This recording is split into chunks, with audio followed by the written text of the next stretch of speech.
What's up, guys? My name is Sade and I'm a digital illustrator from Toronto, and I wanted to go through how I put together my first solo exhibit. So this is really coming from someone with no experience and how I was able to pull this off. Now, these tips don't really have to be for a solo exhibit specifically. It could be for any event that you're trying to throw.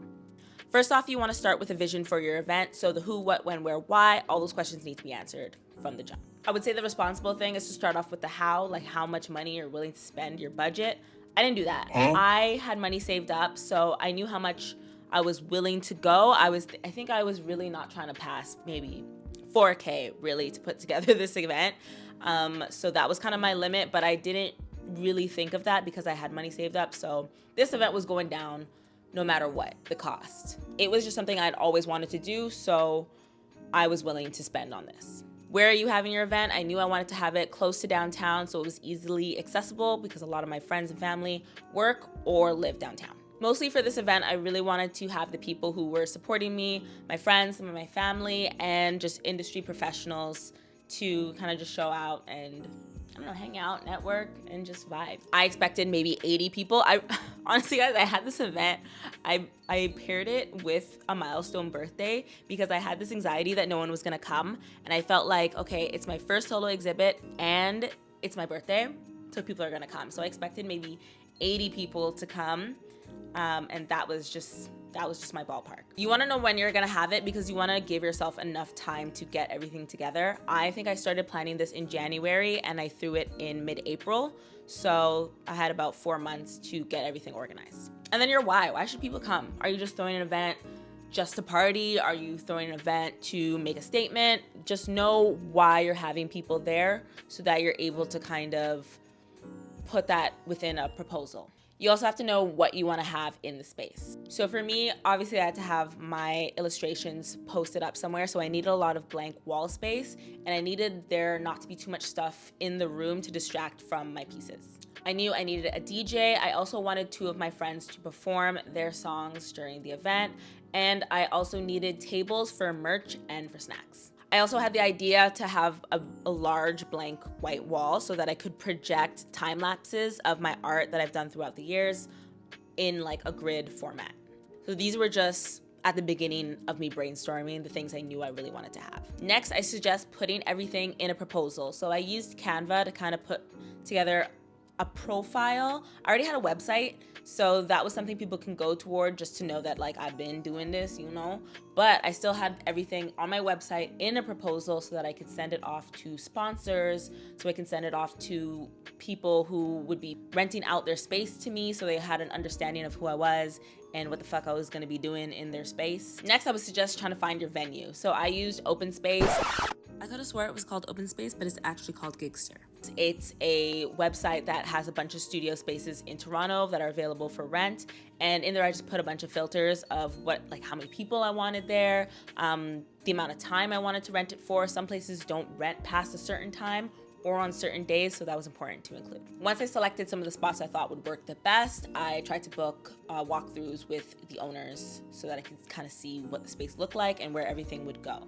Most owners will let you do a walkthrough for free, so that shouldn't be a problem. But I made sure to bring a checklist of everything that I needed for the space. So that would be equipment that I might need. And I brought a measuring tape so that I could measure points on the walls so I knew how many pieces could fit on that wall and how far apart they'd be and how big I wanted to print them. Also, depending on your portfolio, say you have some sort of connections or this is your first time doing an event, like a lot of those things can work in your favor when trying to get a venue, because if you're a first time artist, a lot of people are very sympathetic to creatives, you know, the whole like starving artist story. I think everyone is very sympathetic to that, so a lot of the times you might get a discount if you're a newbie, or if the person just really fucks with your art, your message, your theme, or the message you're trying to send out with your event, they might be able to give you a discount. For me, I had agreed with the owner of my studio that I used that I would send him photos from the event, and I think that was it. I'm pretty sure. And then with that, I got a little bit of a discount. So just be really, really nice. Also very important during the walkthrough is to take pictures of the venue. A lot of the times when you see the venue online, they will use like the 0.5 mode and it makes the place look way bigger than it is. But it's great to have your own pictures so that you could even do mock-ups of where the DJ's stand is gonna be, or like have an idea where it's gonna be and know how much space you're gonna need and how you're gonna place your pieces on the wall. That's kind of what I did. Next was a liquor license, and guys, this was a headache. I'm telling you, when I was putting together this event, I booked the venue 3 weeks before my event. Don't do that. Don't be me. Do this way ahead of time, because one, even to get a liquor license, some venues will have one already, so you don't have to worry about it, but mine didn't. So to apply, it takes weeks to get approved, and I didn't have weeks. I had 3 weeks. That's not enough. So as soon as I booked the venue, I tried to apply for an SOP. So this is for everyone who's in Ontario, and I'll just link that link somewhere. So for this process, basically you'd have to select it as a private event, because I wasn't having it open to the public. This was just gonna be people I knew. And then if you are selling alcohol or selling tickets to the event, it was $150 to be considered, and then $50 if you weren't selling the alcohol or selling tickets. So I went through that whole process, and because I wanted to sell tickets to the event, I paid the $150. But as it turns out, the guy who owned the venue I was using said that if I was gonna sell alcohol or have alcohol involved, then we would have to hire 2 of his security guards at $70 per hour for the entire time. And that was just not in my budget. I was just not gonna pay for that. So scrapped having alcohol at my event. Now it's time to decide what you're gonna display. So this is if you're putting together just an art exhibit or anything of that kind. So I had to go through my entire catalog of art for the last 3 years and decide, okay, which ones are my best work, first of all, and which ones are most relatable to people, which ones did people like the most on Instagram, because those are just the ones I felt like are gonna connect with people the most. So if you're seeing my art for the first time, then you're like, oh my God, I love it. Like, this is what I'm hoping people were saying. So I knew I wanted to display 8 of my morbid maidens, and that's just women with like beheaded women that are kind of gory, and it's just their hands in the image. I don't know how to describe it. I'm just realizing now that I don't really know how to describe them. Gory women with colors. I don't know. And I also knew I wanted to have a chibi wall, so those would be smaller pieces and square shaped, and I wanted about 20 of them. I had to decide what size I wanted to do everything in. My morbid maidens, I really wish I could have done them bigger, but it was just gonna cost too much. On top of getting frames for everything, so I stuck to, I think, 16 by 20 for them, and for the chibis, I did them 8 by 8. I got the frames from Amazon and Michaels. I also knew I wanted to be selling some of these pieces, so I made sure to have some available. I think I maybe had 3 of certain pieces that I knew would do really well, and then anything else I would just deliver it to people later on. The merch table I really didn't have figured out even to that day. I think I never got the square where you can pay for it, and I think I just expected people to pay in cash, but I also forgot to give the people who were working that stand cash.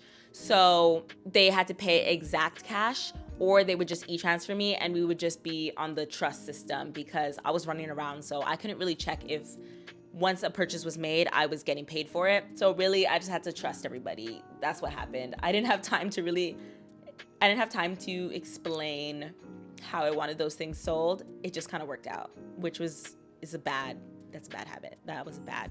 So that's something I wish I had done better. When it came to actually printing out all my pieces, guys, why did I do it the day of? Why did I do it? Why did I get them an hour before I had to be at the venue to set up? Don't do that. Don't do that. Like, I'm not even gonna explain to you guys what happened, but just know I'm not good at time management. So I had to bring everything to the event, all the prints just as they are, and all the frames to the event. Thank God a lot of my friends came early to help out, so they helped kind of put all the pieces in frames. But I was just having everything framed, everything ready to go a week in advance. The thing was, I was still drawing up until that week. Next is hiring staff. So I knew I needed the DJ. I knew I needed someone to run the merch table. I needed someone at the door to check tickets, and I needed friends to help me at the beginning and end of the event to set up and take down everything that was set up. Also for the staff, I needed a photographer, and I realized later on that I should have got a photographer and a videographer, because I feel like the photographer ended up being snatched away by people being like, hey, can I get a picture?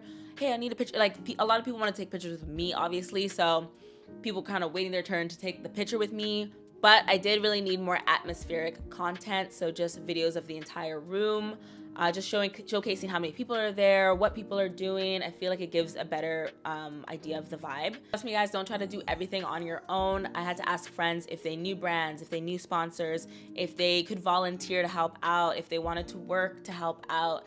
So I would pay the people who wanted to work and the people who volunteered. Thank you so much. I love you guys. I love everyone actually who helped me out with these events. Next is trying to get sponsors or brand partnerships for the event. So this can really help you alleviate the cost of the entire event. I knew I really wanted to get a drink sponsor, so water or some sort of drink. I wanted to have snacks there. So to get those 3 things, you could also do other brands. Like if your brand works well with like lipstick or with sneakers, once you have the proposal done that I mentioned in the beginning, you can send that out, and if you guys kind of align, maybe you might get yourself a brand partnership. Maybe you might get yourself a sponsor. For me, I actually had a friend reach out to me who worked at Red Bull to send me some product, and I just asked her, yo, what if you just help me with this event that I'm throwing? Like, can you send me some product for that? And she said sure, and they would send me a Red Bull fridge. I also reached out to a donut company, and they also were down with what I was doing, and they donated a bunch of donuts. I guess saying donated seems like it's used, but they gave me a bunch of donuts to feed my guests. And I had a friend who worked at a movie theater, so I just asked her, yo, can you grab a giant bag of popcorn? And she said, yeah, she could do that. So once the event came, I just had her put the popcorn in little baggies that I got off Amazon, and that was available for anyone to pick up and snack on as they walked around the event. Again, I ended up doing all of this very last minute, so to get drink sponsors, it was too short notice for a lot of companies to provide, so that didn't work out for me. Next is marketing. So now you want to tell everybody, hey, I'm having an event. Now, once you have everything in place, you can start telling people. I was telling people before I even had any marketing. I was like, yo, I'm holding an event. You should come. Like, it's gonna be sick. So even telling people ahead of time, they're excited for you. They're seeing that you're trying to put something together. And once it's actually falling into place, they're like, fuck yeah, I'll be there. Hopefully you guys have really good people around you, because don't tell people if you're not determined to do it. Don't embarrass yourself, okay? Because once I started telling people, I'm like, there's no going back now. So that might even help you push you in the right direction. So again, I used Canva to kind of create a little graphic, and there it just had the who, what, when, where, why. I had the DJ on there. I had the performers. So even people who were friends of the DJ, friends of the performers would come, and they'd be another audience there to see your stuff. But before I posted that on my Instagram, I made sure to create the Eventbrite, obviously, where people can get tickets. I think I charged maybe $10 to $15 per person for tickets, and I just sent this out to people that I knew or people on my Instagram. I was okay with any of my followers coming or anyone who happened to see it and really wanted to come through, but I wasn't trying to show the whole city, because it did have a capacity for how many people could be at the venue, and they were gonna charge me if I went over capacity. So I was a little bit scared. I think I would repost this every few days, maybe twice a week on my story for the 3 weeks leading up to the event, just so people knew. You didn't see it? Here it is again. Oh, you didn't see it this time? Here it is again.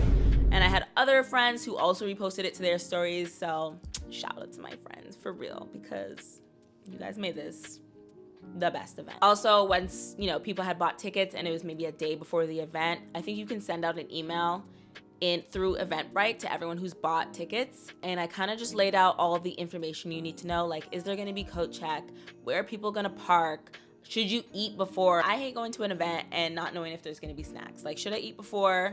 Should I come hungry? Like, am I going to get burgers or am I getting chips? So yeah, final thoughts. I'd say just make sure you have a lot of photos from the event, a lot of atmosphere, a lot of people having fun, a lot of the different aspects you included in your event so that you could put that in another proposal so that for your next event, you're able to get brand partnerships and you're able to get more sponsors and more people to come because they're like, damn, that look lit. Like, I want to be at the next one, you know? So I think that was very important moving forward.